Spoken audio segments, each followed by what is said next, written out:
ప్రియులారా, బాగున్నారా? దేవుని వాక్యాన్ని క్రమంగా చదువుతున్నారా? ప్రార్థించుచున్నారా?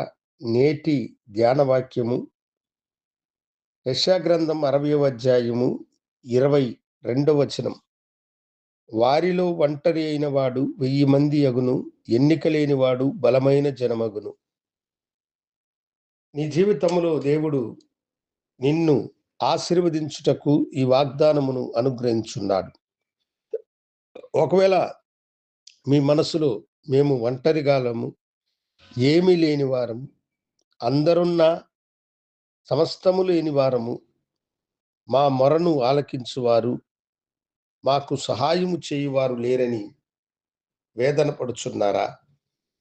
దేవుడు ఈ దినమంటున్నాడు, వారిలో ఒంటరి అయిన వాడు 1000 మంది అగును, ఎన్నిక లేనివాడు బలమైన జనమగుతాడు అని అన్నాడు.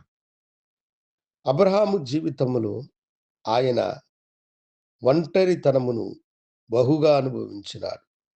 తనకు సంతతి లేదని వేదన చెందినాడు.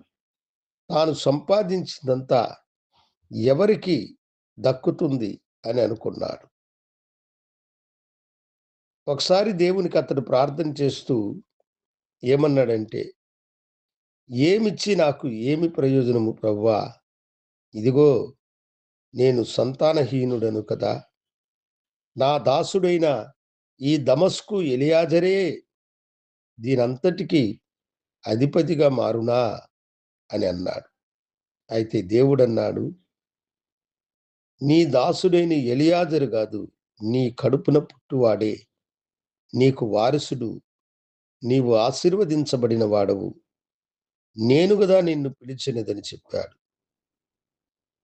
గొప్ప దేవుని మీద నమ్మకము, విశ్వాసముంచిన అబ్రహామును దేవుడు ఆశీర్వదించి ఆ ఒంటరిగాడైన మనుషుణ్ణి 1000 మంది కంటే బలమైన జన సమూహముగా మార్చి ప్రపంచమంతా కూడా అబ్రహాము ద్వారా ఆశీర్వదించబడాలని ఇష్టపడిన దేవుడు. మనము కూడా అబ్రహాము యొక్క సంతానమే. ఆయన కడుపున అనేక మంది రాజులను, భూ భూ భూలోకమును పరిపాలించు వారిని, భూనివాసులను ఆశీర్వదించు వారిని దేవుడు అతని యొక్క కడుపున పుట్టించాడు. లోకరక్షకుడైనటువంటి యేసుక్రీస్తు కూడా అబ్రహాము యొక్క వారసుడిగా ఈ భూమి మీదకి వచ్చినాడు కదా దేవుని బిడ్డలారా. వారిలో ఒంటరి అయినటువంటి అబ్రహాము, ఎన్నిక లేని అబ్రహాము బలమైన జనముగా మారినట్లు నిన్ను కూడా దేవుడు బలమైన జనముగా మార్చును.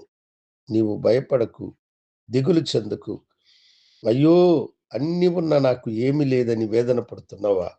ఇదిగో వాగ్దానం చేయు దేవుడు నిన్ను 1000 మందిగాను అనేక జనములకు ఆశీర్వాదకరముగా ఉండడానికి తన దక్షిణ హస్తమును చాపుతున్నాడు. ప్రభువుకి సమర్పించుకో.